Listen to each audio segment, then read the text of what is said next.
Back in December, I read an article Laura Beers published in The Conversation, where she compared White House spokesperson Karoline Leavitt's press conference on the so-called truth about the good news of the state of the economy under President Trump's stewardship to the repeated pronouncements of the Ministry of Plenty in George Orwell's 1984. This led me to pick up and read her book, Orwell's Ghosts: Wisdom and Warnings for the 21st Century. Beers is a professor of British history at American University, whose writing has appeared in The New Republic, The Washington Post, CNN.com, among other publications. She joined me today to speak about her book and the enduring value of Orwell's insights for modern society, especially under this new Trump regime. Hi, Laura. Welcome to The Signal. Thanks for having me on. What is your first memory as a young student of being introduced to George Orwell? The first Orwell I read, probably like most people, was Animal Farm, which I read in middle school in Montgomery County, Maryland, just outside DC, in the last days of the Cold War. So I think after the fall of the Berlin Wall, before the collapse of the Soviet Union. And one of my strongest memories actually is watching the CIA-funded cartoon version of Animal Farm in class. But we very much read the book as an allegory for the Soviet Union. You know, we spent a lot of time up with the whiteboard mapping Snowball onto Trotsky and Napoleon onto Stalin. And we read it, in that context. And so it wasn't until later that I began to think of Orwell as anything other than really a Cold Warrior, because that was my initial introduction back in the late 1980s. So as you grew older and grew intellectually, could you just kind of discuss and describe how your interpretation of Orwell's writings evolved from that Cold War framework that you were kind of provided in middle school? Well, I guess, my intellectual journey with Orwell, it began in middle school, but he was with me through every phase of my scholarly career, from a middle school student to a professor and teacher myself. When I was in high school, I read 1984, again in the context of an English class. And, there we probed some of those ideas about totalitarianism as expanding beyond the context of Stalinism and the broader idea of totalitarianism as a potential threat in any kind of society, including a U.S. context. But it wasn't until I got to college that I really realized that Orwell was not just an author of fiction. And in a freshman seminar on 20th century Europe, I read Homage to Catalonia, which is his book about his own experience volunteering to fight on behalf of the Republic during the Spanish Civil War, and how he sort of naively travels to Spain, thinking he's fighting fascism in the form of, fighting against Franco's insurrection in Spain, and instead realizes, what a mess the Republican coalition is, and particularly what a malign influence Stalinist intervention in the Spanish Civil War has had. And he ends up fleeing across the Pyrenees into France in the end of the memoir before he's arrested by Stalinist agents as someone who's presumed to be a Trotskyist saboteur, which he knows himself not to be. And so it's a very complicated a very complicated book about the messy politics of the late 1930s, and one where you see Orwell's evolution, into that anti-Stalinist position, which most people, associate him with, but really how it grows out of a determined anti-fascism, which is why he volunteers in Spain. But then he stayed with me as I went to graduate school. And actually, I read The Road to Wigan Pier, which had a huge influence on Orwell's Ghost. It's actually, if you read the copyright page, the one book I had to ask for copyright permission from because I quote from it so extensively. But it's really unlike his, it's a political book, but in a very different way, because it's writing about the politics of inequality and unemployment, and really looking at the corrosive impact of class inequality on British society.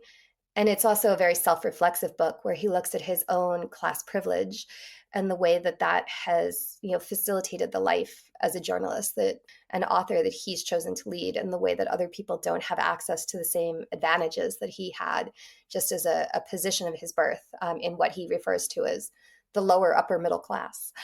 So, I saw a different Orwell at different stages of my own intellectual career, but then I also found myself increasingly turning to him and reading his writing on my own, particularly as I became a writer myself. So reading Why I Write, Politics in the English Language, My Country Right or Left, some of these essays, really helped me think about both how to be a politically committed author, but also the importance of using the English language honestly and in kind of pursuit of truth in my own writing. And now that I teach at American University in DC, I teach a course where across the semester my students read 8 of Orwell's book-length works and several of his essays. And so they get to basically go on that intellectual journey that I did across 20 years in the space of 15 weeks. They get to know all the different iterations of Orwell and kind of think about him as a really three-dimensional and nuanced political thinker. And that's what actually led you to write Orwell's Ghosts, Wisdom and Warnings for the 21st Century. Yeah. I mean, I taught the course. The course is designed as a history course, and it uses Orwell's writing as an introduction to the politics of the early 20th century. So Orwell also, in addition to the books I've mentioned, writes his first novel, Burmese Days, is about imperialism in the British Raj in modern day Myanmar, then Burma. He writes about unemployment in down and out in Paris and London, and also about sort of, these people on the political and social fringes in that book. And he has, a series of novels and nonfiction works that kind of address almost every, relevant topic for someone who's studying the history of the interwar period. And so Orwell becomes our Zelig. He's our figure who pops up again and again, and we used to explore that early history. But my students in that class, I mean, partially because American University is full of policy wonks, right? Like sort of, these people who want to go into government or activism or consulting. And, so they're always making connections with the present. And they really pushed me to see the enduring relevance of Orwell's writing, not just for understanding the 1930s and 40s, but for understanding our current political moment. And so I really have to credit my students, and I've taught the seminar for several years now, but for kind of pushing me to think about Orwell's relevance to our current politics and ultimately to write Orwell's Ghost. Now, it's hard to put him into like a neat and tidy political box, but nonetheless, some of his broad political and philosophical tenets would be, and you've already mentioned a few of them, was that he was an anti-imperialist, an anti-colonialist, and a democratic socialist. And I think that's in many ways what gets lost when you only read Animal Farm and 1984, right? And I think particularly for a generation, and I was at the very tail end of that generation, who came to those texts in a Cold War context, right? So if you know Orwell only as a Cold Warrior, you could think maybe he's a neoliberal, right? Or maybe he's the original liberal. Maybe he's, forget even the neo part, given that he's writing in the 30s and 40s. But, someone who's interested in individual liberty and very suspicious, if not antagonistic, to the idea of a powerful state. And he definitely is someone who feels very strongly about individual liberty.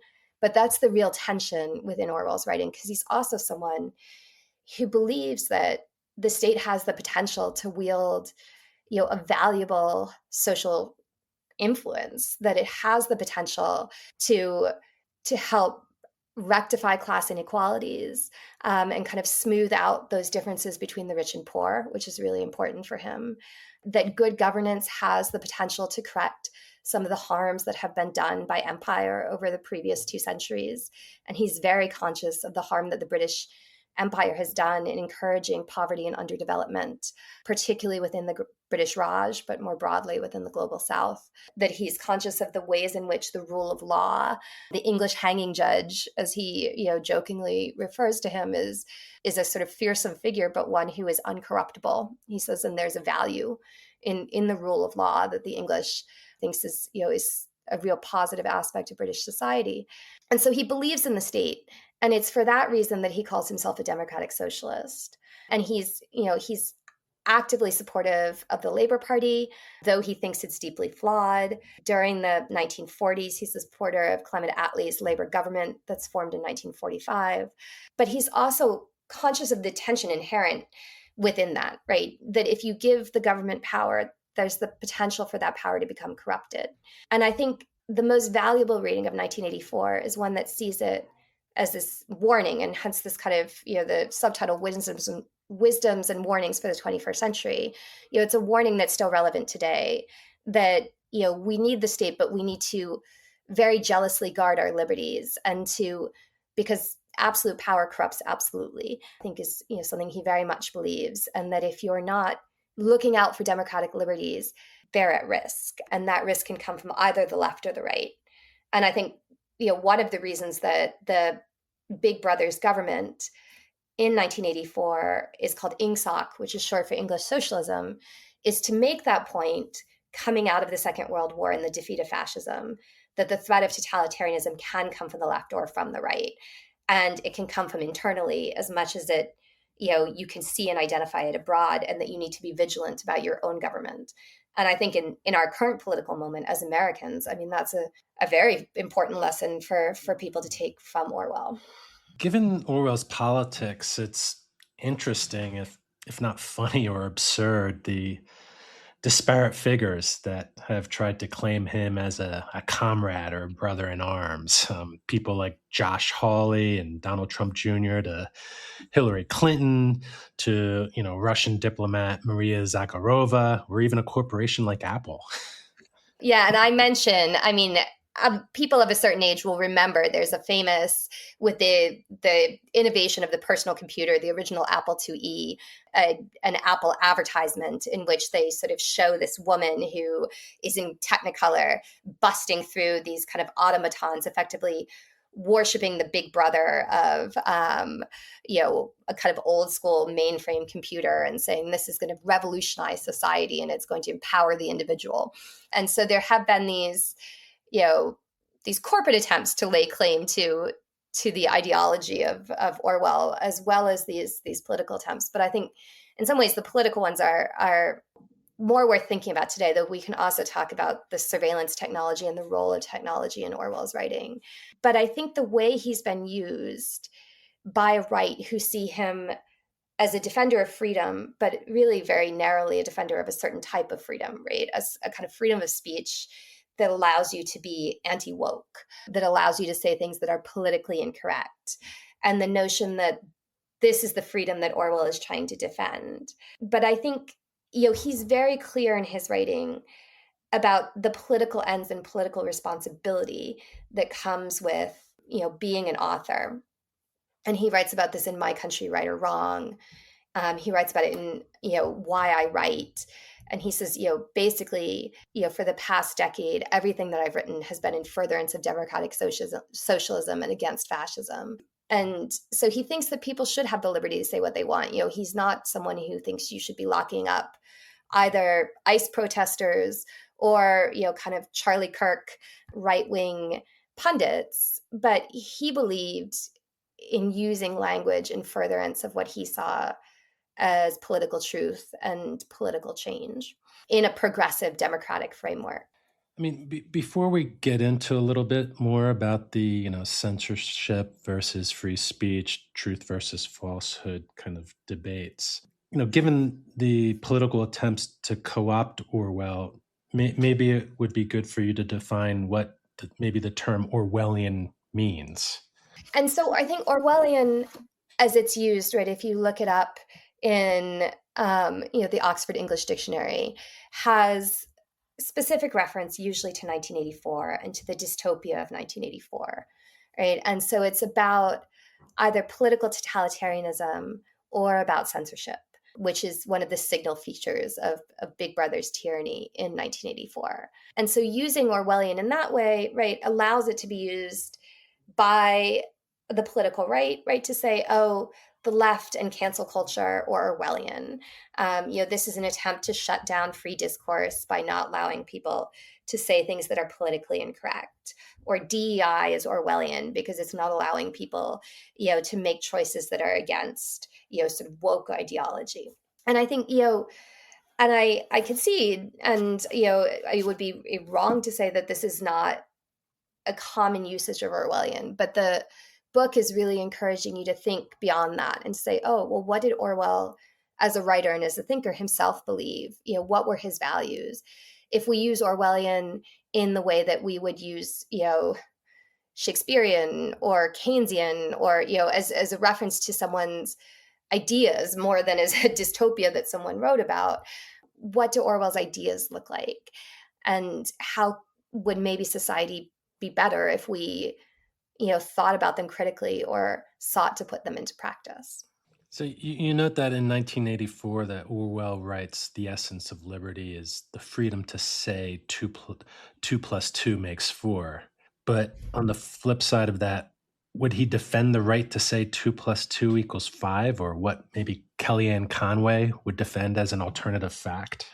Yes, there are facts and there are alternative facts. I mean, one of the tensions that I really try to tease out in the book is this notion between freedom and truth. And, I say, and it's hard to project back, what would Orwell think? Orwell's been dead for 75 years now. But it's hard to see him thinking you should lock someone up for saying two plus two equals five, right? I mean, he really did believe in free speech. But at the same time, the world that he's writing, in defense of is not a world in which people walk around saying two plus two equals five or two plus two equals seven, right? It's a world where people say two plus two equals four. And that's what he's concerned about. He's concerned that these tyrannous, in a tyrannous state is going to start spewing, manifest untruths, and that it's going to shut down people who try to speak truth to power. It's not defending, he's not out there sort of, defending the right to spew your own version of crazy and to be allowed to do it. And, he believes in freedom. He does think people have those rights, but he's concerned about defending some normative idea of truth, which he does believe exists, against what he sees as the corrupting power of a tyrannous and dishonest state. Do you think he'd make a distinction between being deplatformed by a private company like Twitter or Facebook, and then just the state censoring someone or an entity? I think that is an important distinction, and one that really gets lost when people throw around Orwellian, right? When you talked about Josh Hawley, invoking Orwell, he was invoking Orwell against Simon & Schuster canceling his book contract, right? He says this is Orwellian censorship and thought policing. Actually, it's not. It's a private company saying they won't pay you 6-7-figure advance to publish your book. We should all be so lucky. And his book was then published by another publisher. That is not the type of censorship that you see depicted in the pages of 1984, right? When instead, for the mere act of keeping a diary, not publishing it, but merely having it, Winston Smith is ultimately, arrested, tortured, and broken in prison. His mind left, so cracked that he's happy to believe that 2 + 2 = 5, or whatever the regime says it is. And I think one of the things actually that Orwell just couldn't envisage, that has come to pass in our 21st century society, is that often, the greatest control is coming maybe not from the state, but from, private platforms like, Google, or not so much Twitter anymore, as Twitter's influence has declined since Musk took it over. But these kind of mega media corporations. But when Orwell is thinking about censorship, he's thinking about state censorship. And that comes through very clearly and is a product of his historical context. He's writing in the shadow of National Socialism in Germany and state fascism in Italy, as well as the kind of ongoing Stalinist regime in Russia. And it's the all-powerful state and the censorship it's capable of imposing that really is what he sees as the biggest threat to free thought in that point. This state censorship is something that we've seen increasingly encroach upon public education. For listeners in Bucks County and Pennsylvania, the state and locally, it's been ground zero with what's been dubbed like the school board wars, or just kind of a flare up of this long-standing broader war on public education. You talk a little bit about this in your book, about, for example, Florida's Don't Say Gay law, a state where middle schoolers are taught how slavery allegedly taught slaves job skills, or Oklahoma's law that bans teaching curriculum that might cause a student to, quote, feel discomfort, guilt, anguish or any other form of psychological distress on account of his or her race or sex. Could you talk a little bit about maybe like how Orwell would kind of approach these developments if he were alive today? Happily. And I think this is one of the things that those on the political right have found most controversial about the book. Because the argument that I put forth and that I would stand by is that I think Orwell understood the dynamics of power.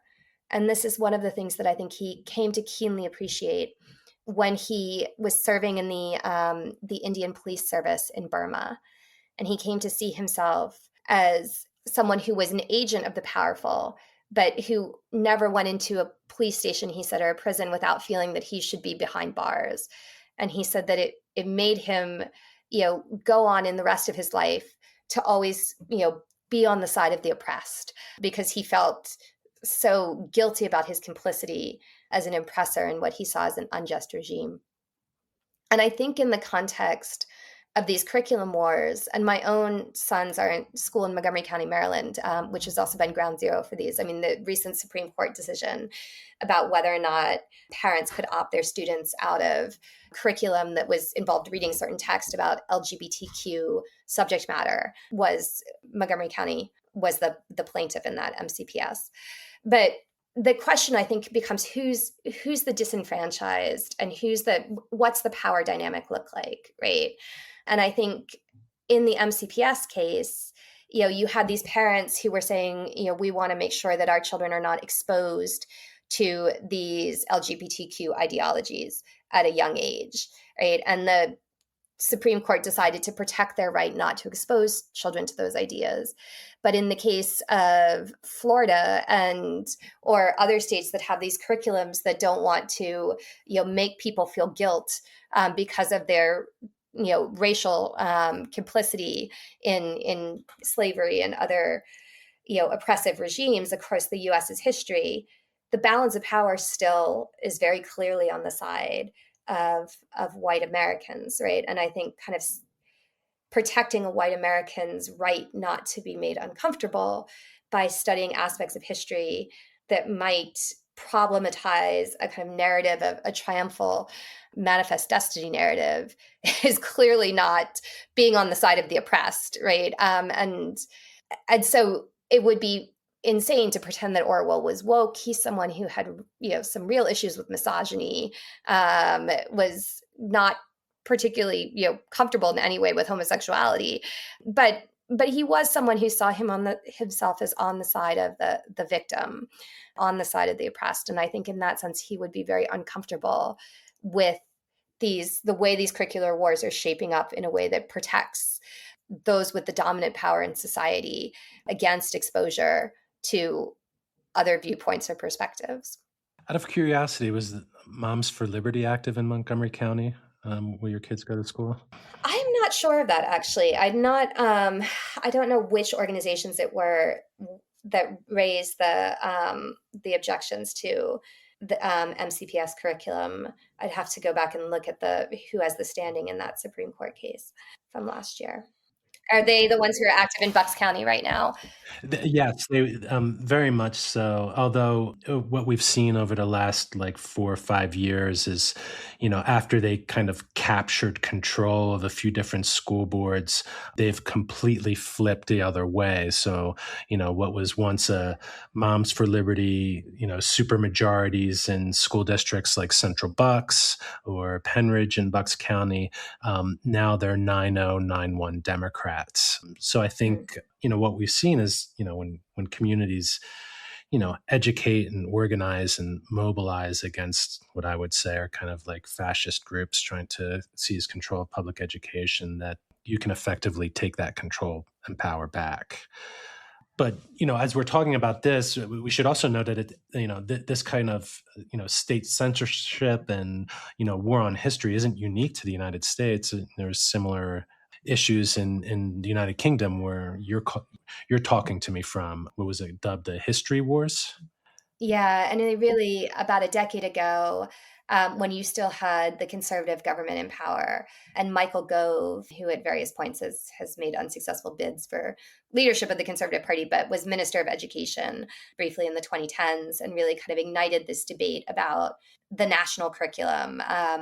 Education in the United Kingdom is not as decentralized as it is in the U.S., where really states are determining the curriculum.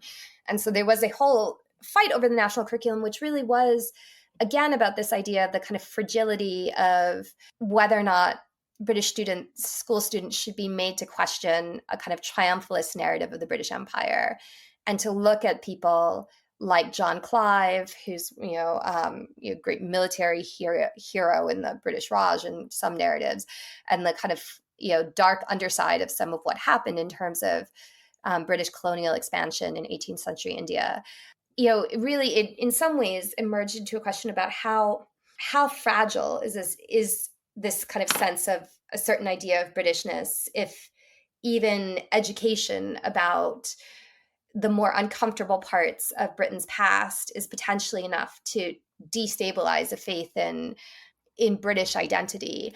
And how do you build a kind of robust identity that can both take ownership of and learn from, as well as the more problematic parts of history, as well as being proud of those parts that have Britain is the Britain of the Magna Carta, of one of the longest enduring democratic frameworks since since ancient Greece, and how do you balance those aspects of history and have a sort of richer and more nuanced and Gove's he just sort of said, all right, we just don't talk about the bad parts.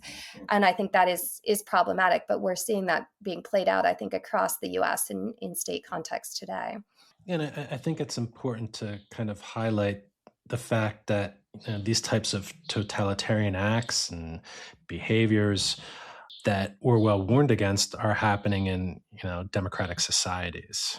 Yeah. And I think that's one of his points, right? Why he sets 1984 in Great Britain in a kind of near future dystopia. He wants to say it can happen. It's not just these Germans, who the British haven't had much time for centuries, but, it could happen here. And I think that is the enduring value in some ways of 1984 is a reminder that it could happen here in a seemingly, a Western democratic society with seemingly really robust institutions to protect individual freedoms. You also point out that Orwell's concerns and contributions to debates around politics and language weren't exclusive to censorship and free speech or truth versus falsehood.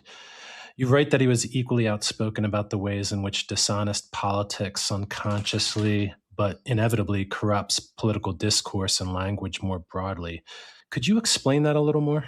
I think the best way to think about explaining that is to watch a Karoline Leavitt press conference, right? I mean, you see the way that if someone is made to stand up day after day, and I don't envy her, despite my feelings about her political agenda, but I mean, it is just very difficult to spin falsehoods day in and day out, and you end up contorting yourself linguistically in ways that are increasingly uncomfortable. So the other day, when a reporter pointed out that Trump had said Iceland instead of Greenland multiple times at his speech at Davos, she says, that is just simply untrue. If you look at his written comments, he was saying this is a country made of ice. And it's sort of, all right, but the discussion wasn't about his written comments. It's what he said standing up at the podium. So those linguistic contortions, or when, she talks about, the price of eggs or anything else. And it's just sort of increasingly, when she's not outright lying, she's sort of tying herself in knots to skirt around outright lying in a way that just makes political language sound increasingly like gobbledygook. And Orwell has several examples actually from both the left and the right politically. And he actually, several of his examples he does draw from the political left and the Stalinist apologist political left, who he cannot stand in Britain, and says, okay, these are the ways that these people are trying to tie themselves in knots to justify what Stalin is doing in Soviet Russia as somehow advancing the cause of socialism, and that they just sound increasingly divorced from reality. But I think you see that happening, on both sides of the political spectrum today. What are some of the other ghosts of Orwell that continue to haunt us? And in particular, maybe could you provide like a few current examples to put them in context? One of the things that Orwell writes extensively about is class inequality, and he writes very empathetically, I think, about the ways in which people's choices can be constrained by class. And I think when we look at the MAHA, Make America Healthy Again, food campaigning, this was something that Orwell had a lot to say about, because he said, I'm torn in some ways as someone who he was himself a very healthy eater. He grew a lot of what he ate. He had a small farm from the 1940s. But he says, when you dictate to people who don't have the same resources to make healthy choices, and when they're living on a very stingy public assistance, and say, oh, you should be, eating meat and drinking whole milk and all the rest of it, and you condemn them for spending money on French fries or chips, as the British would call them, that it actually bespeaks the real ignorance of the way that people's lives and choices can be constrained, and the way that sometimes buying a tasty treat like a pack of chips is the one of the few times that you can say yes to something in your life. And that if you want people to eat in a way that's more healthy, then maybe instead of just being didactic and lecturing to them about food nutrition, you should think about creating a social system in which eating French fries is not the one thing that they can do as a positive indulgence in their lives. And so he's sort of thinking really critically about what it means socially to create a world in which people can have healthy diets, and how that's not just about lecturing to people or being didactic or judgmental, but is about creating a more positive and socially equal environment. And I think that's something that very directly correlates to a politics of the 21st century, where those inequities in diet, and as well as if other socioeconomic inequities are really visible, and where you're seeing increasingly a kind of punitive language around obesity as something that's classed as about ignorance and poverty. And it is very much about poverty, right? But it's not necessarily ignorance that's driving that.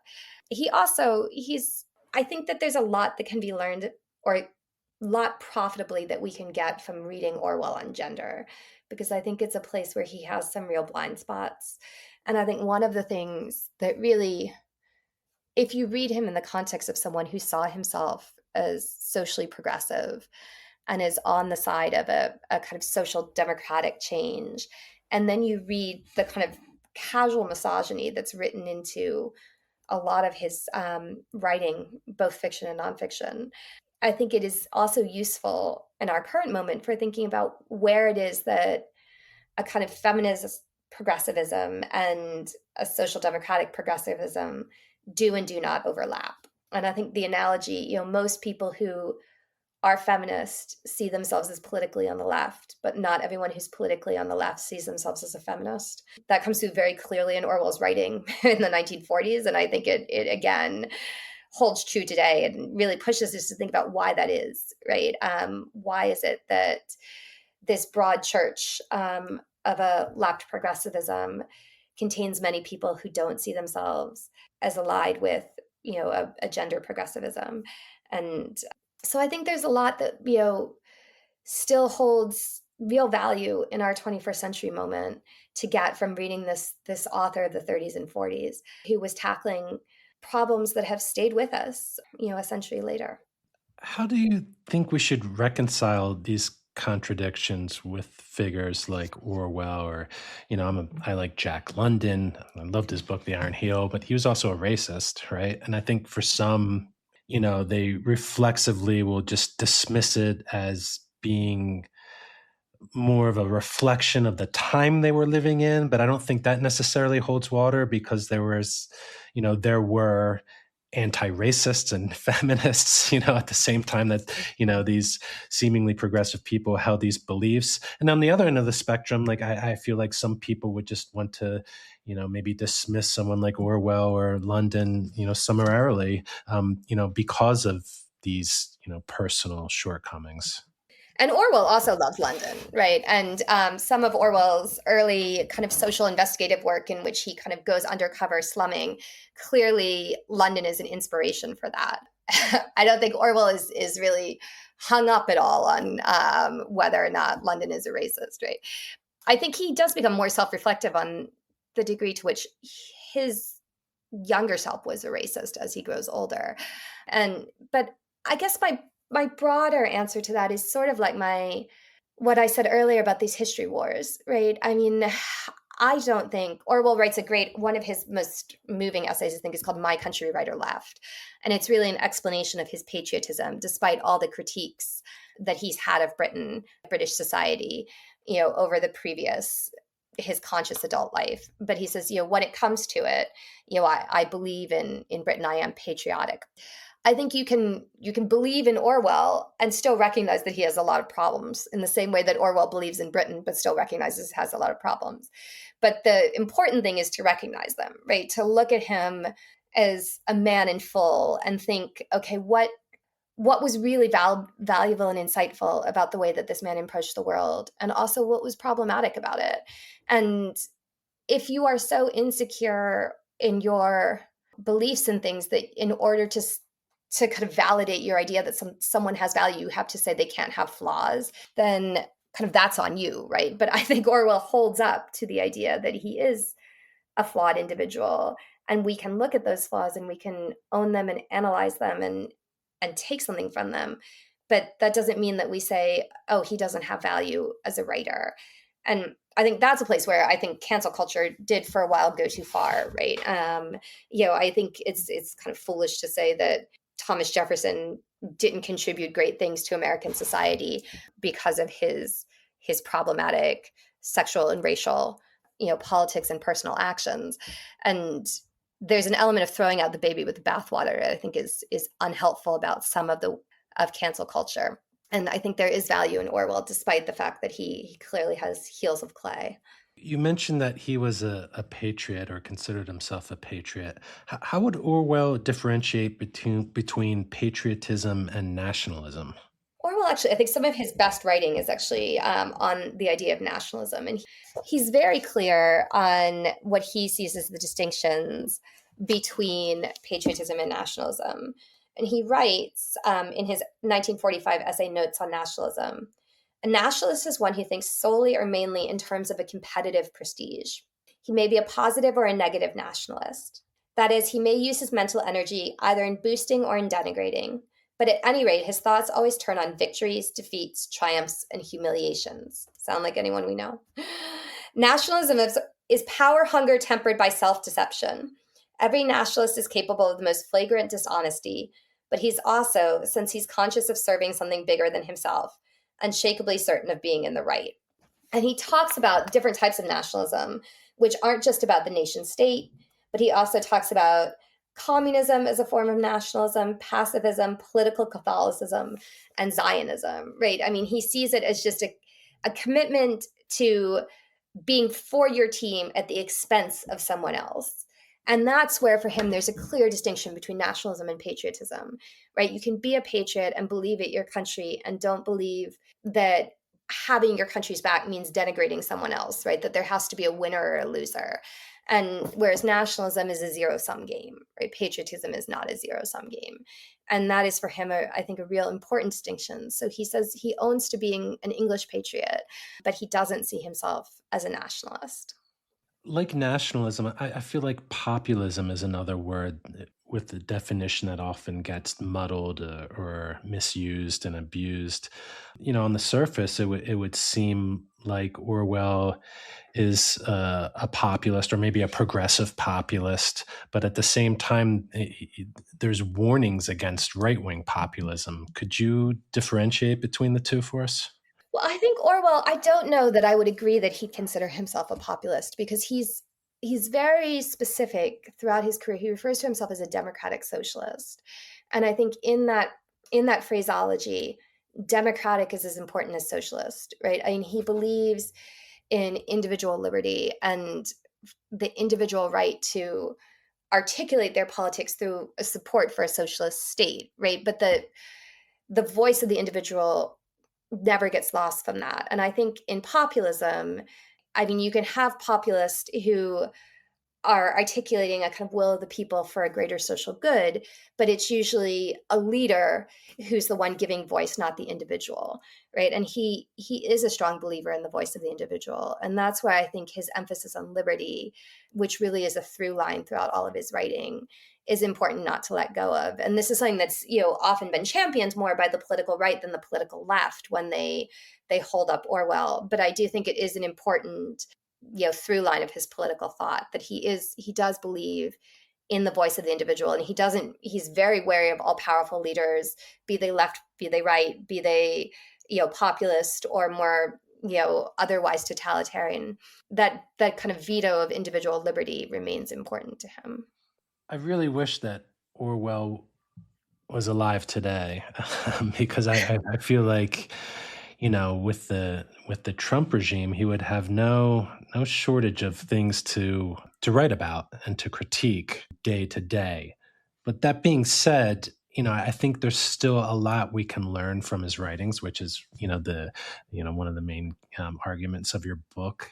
So to end us off, I was wondering if you could just give one last pitch to listeners, young and old, about why they should read or reread Orwell. I come back to Orwell again and again, and I come back to his writing in all of its different forms. Right? I recently listened to a new version of an audiobook of 1984, which gave me a really different perspective on it, just hearing it read aloud. But reading and rereading Orwell, I think one of the things that I'm increasingly impressed upon is how individual integrity can go hand in hand with a kind of belief for a collective better future, but that there's this tension between them, right? And thinking about how you achieve something better for the collective while also defending liberty, and the trickiness of doing that is something that I grapple with in my own politics on a day-to-day basis. But I think just looking at how this very self-reflective and politically committed but flawed, writer was also grappling with those problems almost a century ago is something that, is valuable. It's valuable to look at his own reasoning through them, but also to just think about the way that these problems are always with us and what it requires of a politically engaged writer and thinker. Plus, he's a wonderful writer. Well, thank you so much for taking the time to speak with us today. I want to encourage all our listeners to go to your local bookstore and either purchase or order a copy of Orwell's Ghosts, Wisdom and Warnings for the 21st Century. Laura, thanks again for coming on The Signal. Well, thanks for having me, Cyril.